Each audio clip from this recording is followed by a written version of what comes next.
अच्छा, question number 1 miscellaneous exercise का, f x plus y equal to f x into f y, ठीक है ना। F1 equal to 3 sigma x1 टू n तक एफ एक्स 120 और फाइंड इक्वल n, ये चीज क्लियर। तो इस क्वेश्चन को कैसे सॉल्व करेंगे, देखो f x plus Y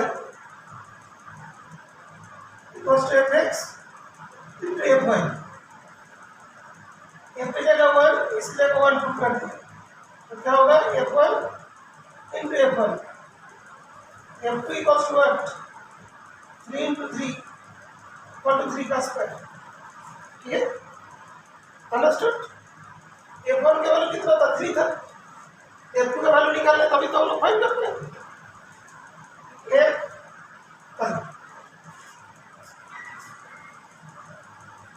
f3 find करने के लिए क्या करेंगे, f2 plus f1, f2 into f1, 3 का square into 3 that is 3 to the power, ठीक है ना। तो अभी जो सिग्मा होता है, सिग्मा x इक्वल्स टू 1 से n तक F x equals to 120 f1 plus f2 plus f3 fn equals to 120 है ना। तो 1 के लिए कितना 3,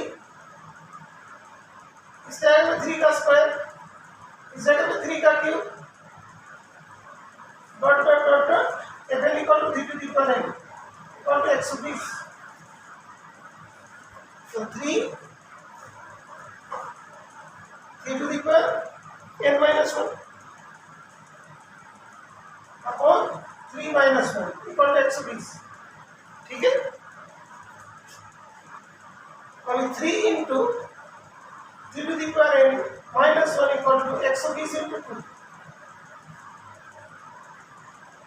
ठीक है।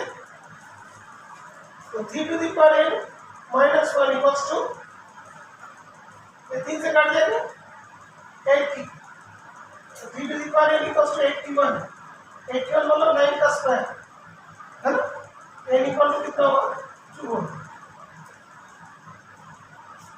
सॉरी 3 टू द पावर 4, तो n इक्वल टू 4 हो गया। जब तुम लोग 9th क्लास में पढ़ते थे तब हमें क्वेश्चन को ऐसा देते थे, मैंने देता था p x plus y equals to p x into p y और p1 equals to 3 and p1 plus p2 plus p3 dot dot dot dot pn equals to 120, find n। इसी क्वेश्चन को देखो 9th क्लास में always देता हूँ polynomial, same question देखो 11th class में भी है, ठीक है। तो बेस कहाँ से बनता है 9th क्लास से, इसलिए अभी जो तुम लोग के पास टाइम मिल रहा है ज़्यादा यूटिलाइज करो, बिकॉज ये 9th क्लास में जो भी किए हो कोई नहीं किए हो, कोई भूल गया, करने के बाद भूल गया तो नहीं करने का बड़ा बोलो, ठीक है। अच्छा ठीक है बेटा, एक बार इन लोग से पूछ लेता हूँ। श्रुति समझ में आ गया बेटा, श्रुति इज इट क्लियर, ओके ठीक है।